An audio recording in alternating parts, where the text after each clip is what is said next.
8. Hari ni hari yang tadi Fiz Fairuz ada post, dia cakap kenapa hari ni hari yang subul. Wallahu alam. Tapi saya juga perhatikan hari ni adalah hari yang paling subul buat saya.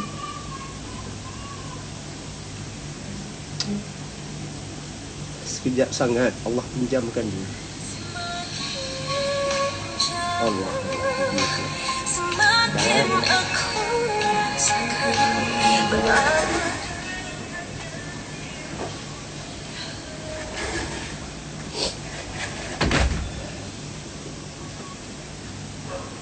Baik. Ustaz Alim, thank you Ustaz. Ni Syekh. Thank you Syekh. Kita pernah sampai ke Mekah dengan Sarah sekali. Allah Akbar. Syah, thank you Syah. Assalamualaikum. Tadi saya nampak posting Datuk Fiz Fairuz cakap kenapa hari ni hari sugul ya. Hari ni wallahu alam, kalau semua merasakan sugul, saya tak tahu nak cakap sugul macam mana lagi.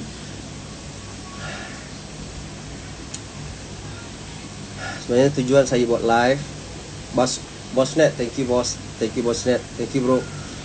Tujuan saya buat live ni, okay, pertama saya tahu hari ni bila saya buka Instagram ke, saya buka Facebook ke, saya tengok TikTok ke, saya tengok Twitter ke,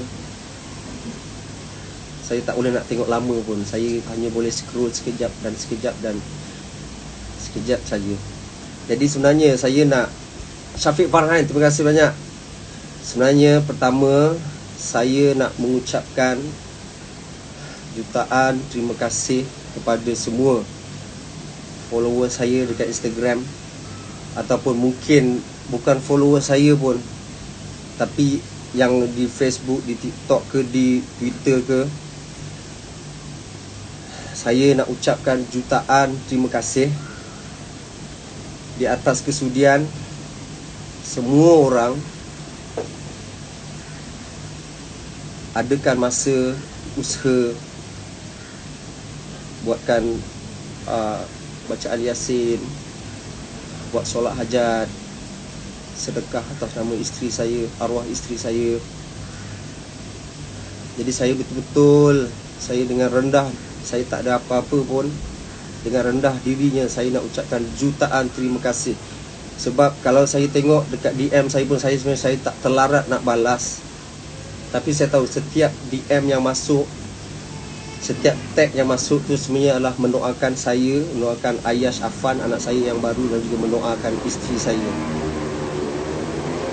Jadi saya nak bagi tahu kat sini, saya minta maaf dulu kalau saya tak terbalas DM. Saya nak minta maaf kalau tak sempat nak reply tag. WhatsApp, telefon saya pun saya tak tengok sangat.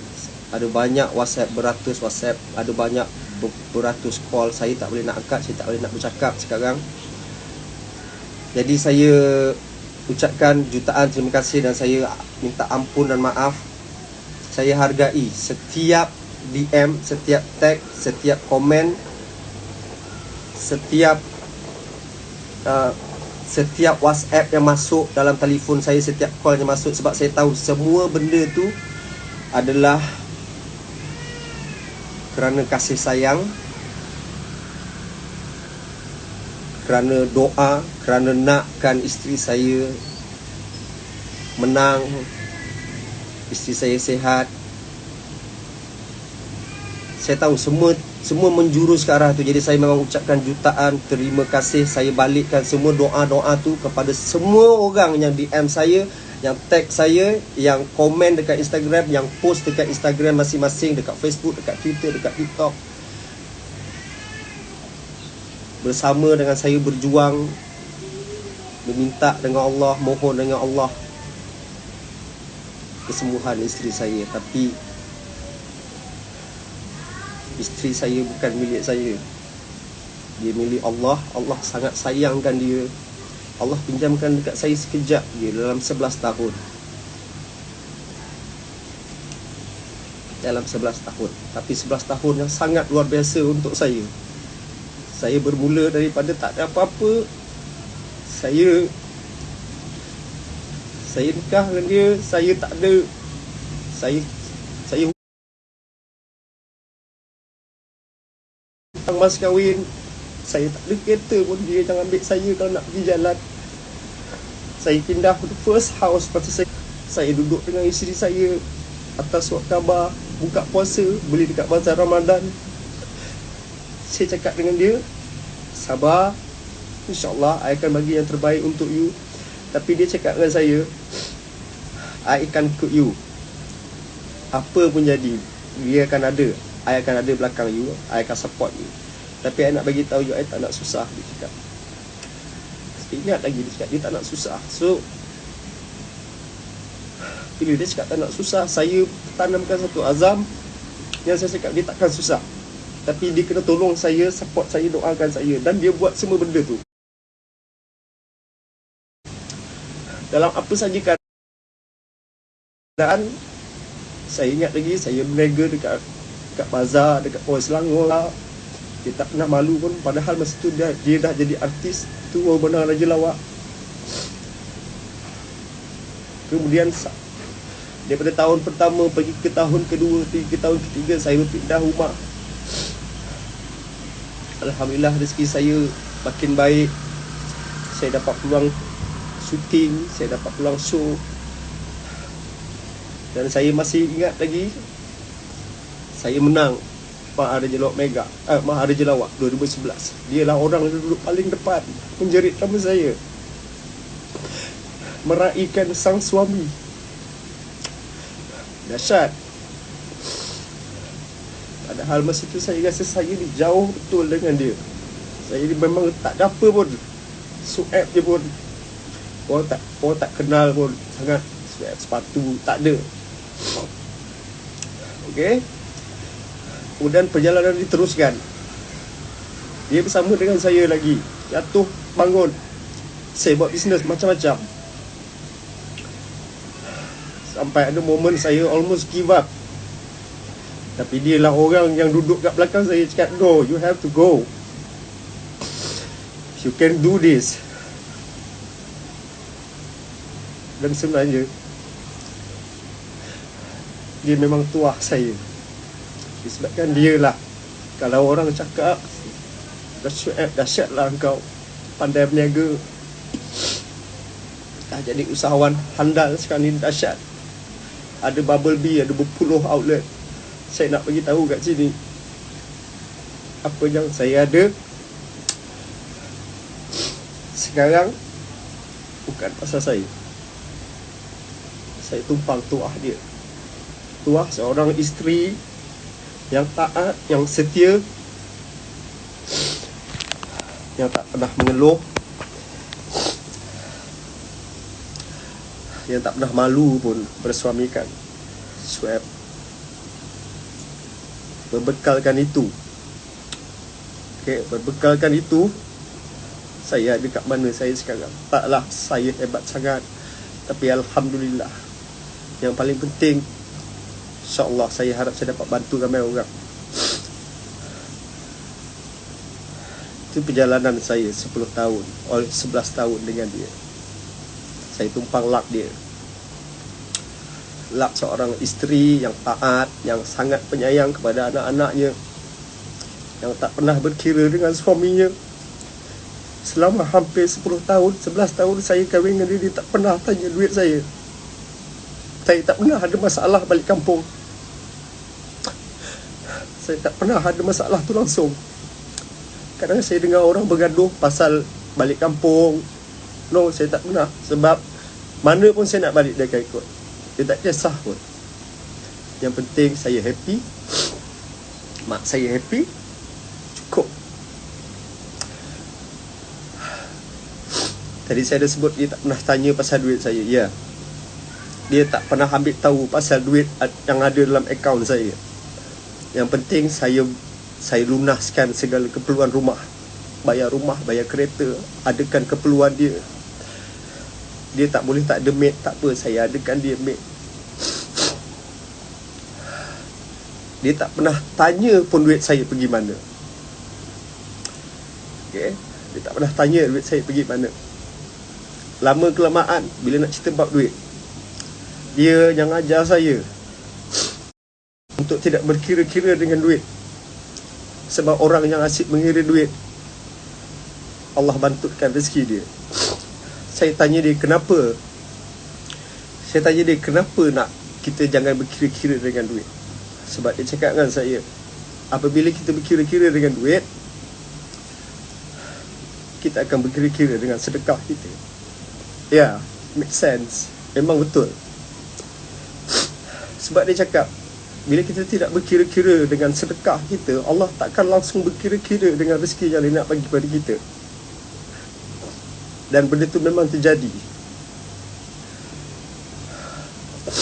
Dialah orang yang akan bersedekah ikut apa yang melintas di hati dia. Dialah orang yang ajar saya, yang didik saya untuk jadi macam tu. Orang yang didik saya untuk jaga keluarga, bukan setakat keluarga saya, tapi menjaga keluarga dia, menjaga adik-beradik dia, menjaga adik-beradik saya. Dia didik saya untuk menjadi macam tu. Dan apabila saya buat dan saya ikut,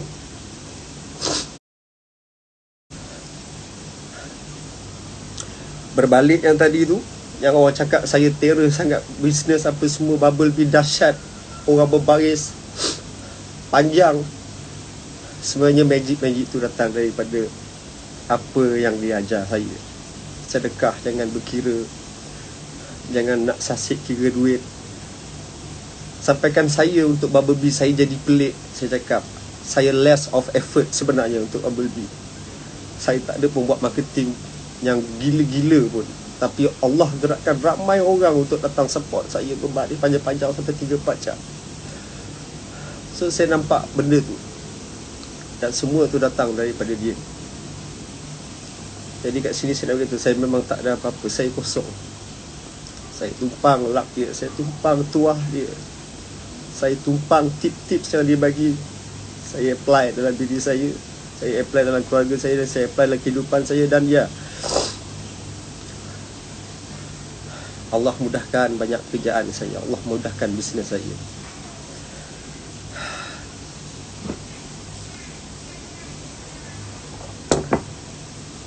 Hari ini saya sangat pelik.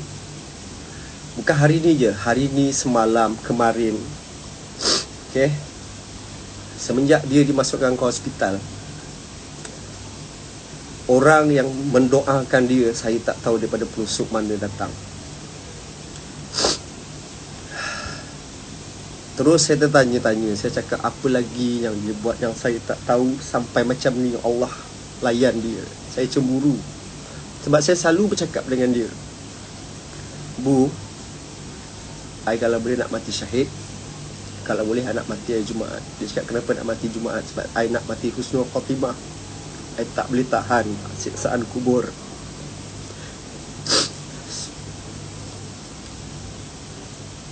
Rupanya dia yang pergi syahid, rupanya dia yang mendapat layanan cukup istimewa daripada Allah Subhanahu Wa Taala. Orang doakan dia tanpa henti, orang bantu dia. Orang hari ni orang buka kebaikan dia, sampai kebaikan-kebaikan tu ada yang saya tak tahu pun dia buat dalam senyap. Rupanya selama ni duit yang saya bagi pada dia, dia habiskan untuk sedekah dia. Dan sebenarnya apa yang dia buat tu berbalik kepada saya, di mana Allah kurniakan saya rezeki yang melimpah ruah, rumah bahagia, rumah tangga bahagia, anak-anak yang baik. Itulah dia kuasa seorang isteri. Itulah dia. Itulah dahsyat dia isteri. Itulah dahsyat dia Siti Salah Raisuddin.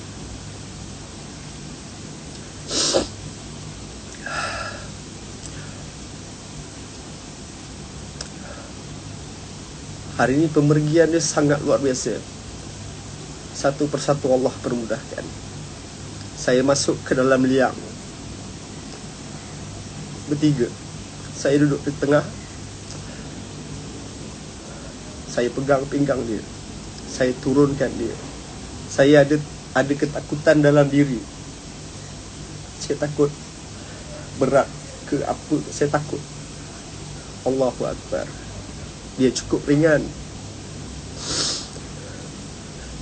Cukup ringan. Masa saya sampai ke liang, saya tengok liang tu kecil. Saya cakap Allahu Akbar. Lepas je. Tapi bila saya masuk dan saya yang turunkan dia dengan 2 orang lagi tu, saya pegang pinggang. Cukup ringan, alhamdulillah. Saya dah senang hati. Ada lagi satu kemuskilan yang saya takut. Saya takut kalau dia dimasukkan ada sangkut. Sebab tadi saya tengok liang dia tak besar, tapi Allah tunjuk lagi dekat saya. Dia turun ke liang tanpa sangkut. Kepala tak sangkut, kaki tak sangkut, badan tak sangkut. Terus masuk dengan senangnya. Just a split second.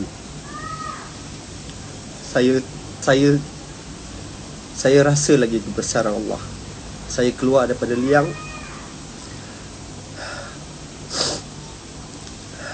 Abang tu tinggal seorang, letakkan tanah kepala dia, tutup dengan kayu papan, tutup dengan tanah. Sekejap settle semua.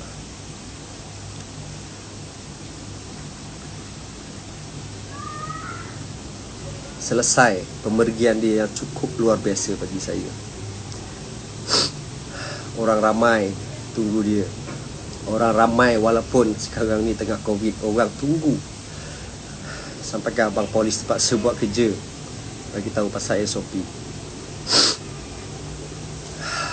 Tapi orang masih tunggu sampai habis. Dan tadi kawan saya bagi tahu dekat area sana hujan. Allahu Akbar, saya cakap Allah merahmati dia. Wallahu alam. Jadi pelajaran yang saya nak share, yang saya nak kongsi, yang berlaku real pada saya, kepada yang sedang menonton, yang tengah tengok live ni, yang bergelar isteri. Jadilah sebaik-baik isteri, taat kepada suami. Buat sehabis baik untuk suami. Buat sehabis baik untuk suami. Kerana kebahagiaan rumah tangga, ekonomi sesebuah rumah tangga bergantung juga kepada sang isteri. Kalau isterinya luar biasa hebat, jangan risau pasal rezeki keluarga. Jangan risau pasal keamanan rumah tangga. Allah turunkan keceriaan, kebahagiaan dalam rumah tangga. Jadilah seorang isteri yang mulia, yang baik. Barulah suami boleh menjadi suami yang baik, insya-Allah.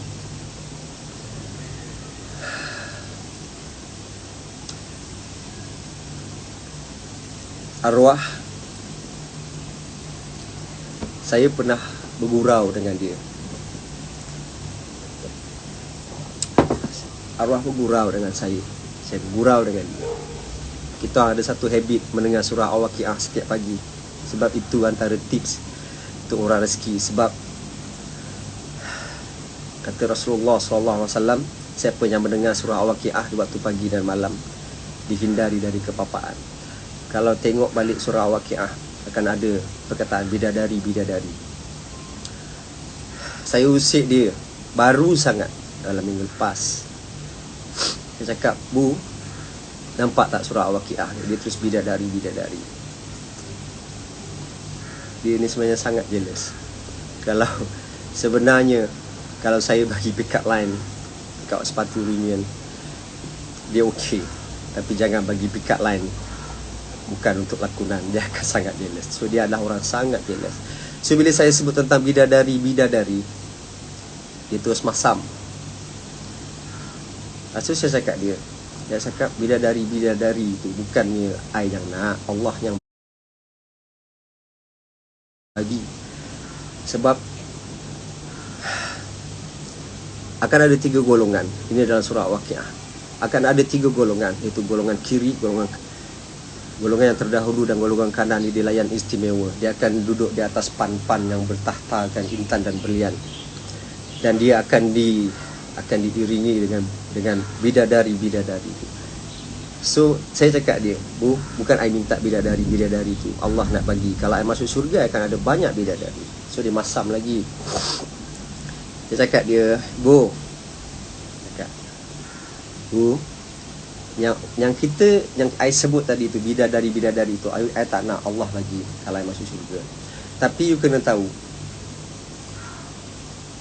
bidadari tu adalah bidadari yang Allah bagi. Tapi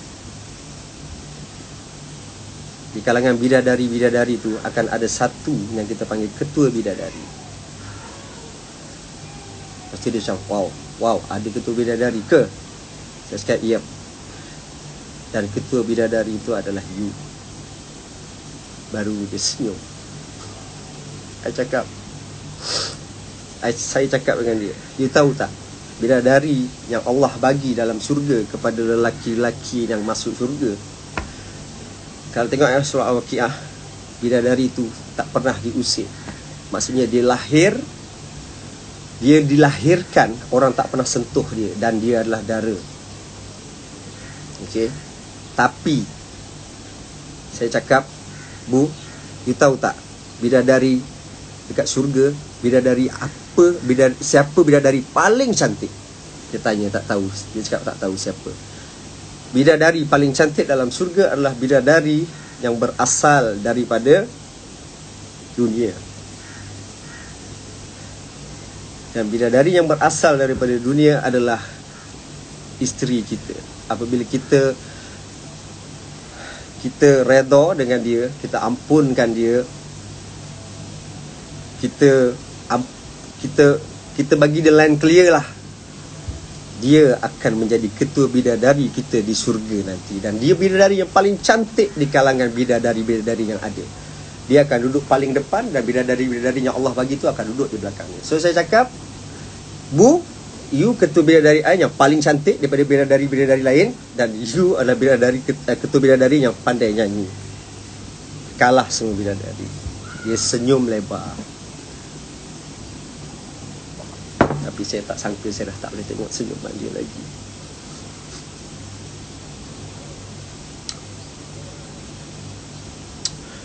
Allahu Akbar.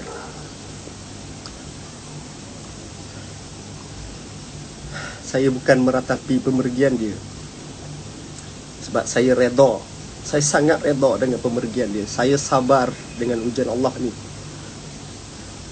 InsyaAllah saya cuba kuat. Tapi saya jealous. Saya belum tahu. Walaupun saya bercita-cita untuk mati pada hari Jumaat, walaupun saya bercita-cita untuk mati syahid, saya belum tentu dapat macam apa yang dia dapat. Sebab tu tadi masa saya pergi jumpa dia, sebab dalam cerita ni hanya saya seorang yang menghadap muka dia. Daripada saya awal pergi hantar dia ke hospital, saya berdepan dengan dia. Dan sampailah tadi pagi, saya yang hadap dia untuk cam muka dia. Muka dia bersih, muka dia berseri, sebab dia akan jadi ketua bidadari saya. Saya bisik dekat dia tadi. Saya cakap, I jealous dengan you sayang. Allah sayang you, orang sayang you, orang doakan you. I belum tentu sayang dapat macam tu. Saya tahu dia dengar. Saya cakap, you ready je. Bila you ditanam je, bila 7 langkah I balik, bila you buka mata, kubur you seluas mata memandang sayang.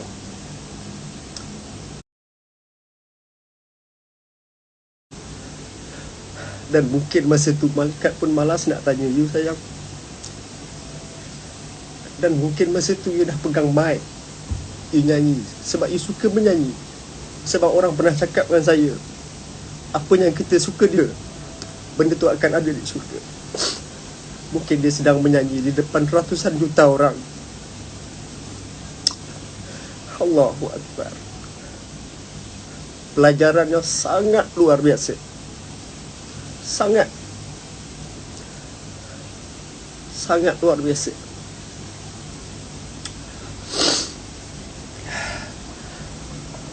Allah Akbar.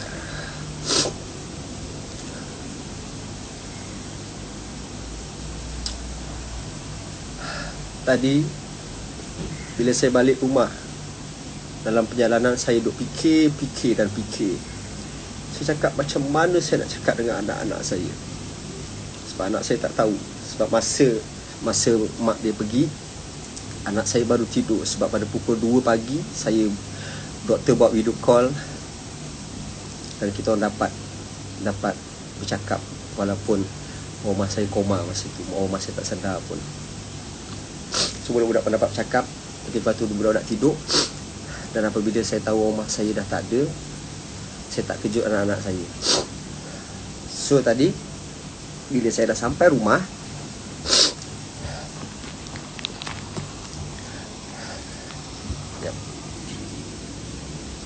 bila saya sampai rumah, saya cekalkan hati saya untuk tak nak cakap dulu. Saya masuk je pintu, saya saja nak elakkan anak saya. Saya terus naik tangga, tapi tak sempat. Anak saya, Talita yang nombor 2, terus tanya saya, "Daddy dah dapat ke gambar Ayash?"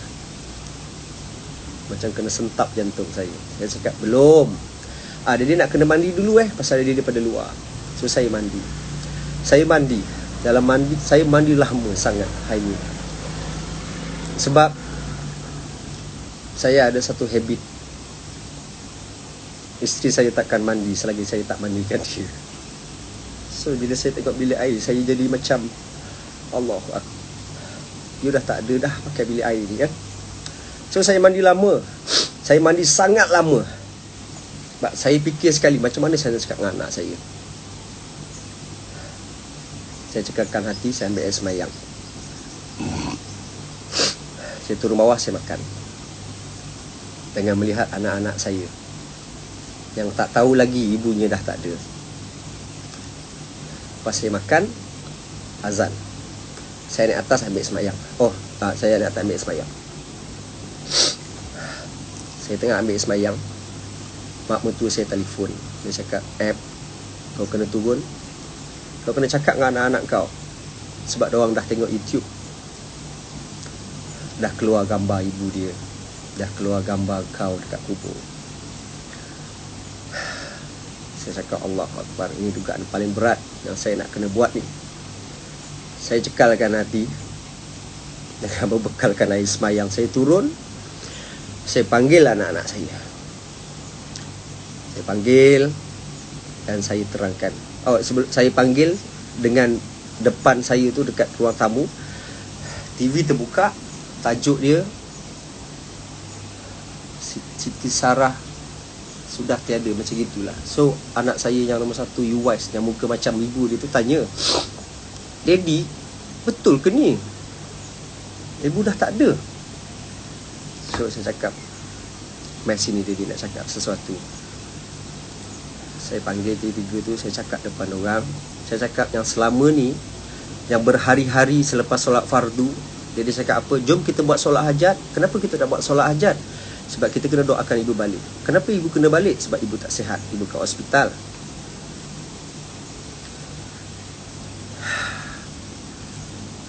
Saya cakap, sebelum ni kita buat solat hajat kan, untuk ibu balik. Cakap, tapi sekarang ni Yuwais, Talita, Matin, ibu dah takkan balik rumah kita. Semua diam. Ada yang faham, ada yang tak faham. Yang tak faham mungkin anak saya Matin 6 tahun. Tapi dia nangis. Dia nangis teresak-esak yang teruk. Sebab dia antara yang paling rindu dengan ibu dia. Sebab dia sangat manja dengan ibu dia. Saya terangkan satu persatu. Teruk dia menangis. Allahu Akbar. Koyak saya. Teruk dia menangis. Saya cakap, kita berdoa dengan Allah, kita nak ibu balik. Tapi ibu bukan milik Daddy. Ibu bukan milik Yuwais, Talita, Matin. Bukan milik Ayash. Ibu milik Allah. Jadi Allah tak nak pulangkan dekat kita. Allah nak juga dia, sebab Allah terlalu sayang dia. Sebab dia terlalu baik. Jadi Allah nak ambil dia, dan kita takkan jumpa dia lagi. Anak saya nangis lagi, dan nangis. Mati dan paling tenguk menangis, esak-esak.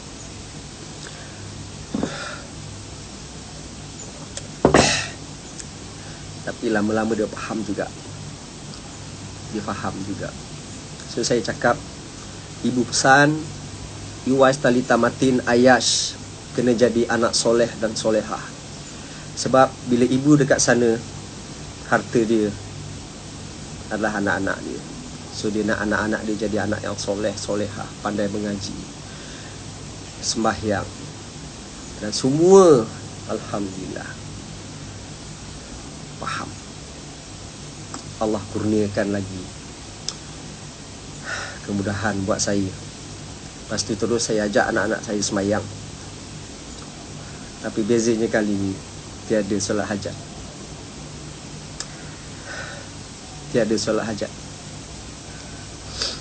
Ada juga yang tanya kenapa kita tak solat hajat hari ni. Tak apalah, kita simpan dulu solat hajat kita. Lepas saya solat asar, saya terus berdoa. Saya cakap, ya Allah, bimbing hatiku, bimbing hati anak-anak tu untuk menjadi seperti Siti Sarah Raisuddin. Dia nak sangat anak-anak dia jadi anak yang tak langsung kedekut, selalu bersedekah, jadi anak yang baik, anak yang berbaik, yang berbuat baik kepada semua manusia. Dalam doa tu semua menangis. Allahu Akbar. Tapi insya-Allah dia faham.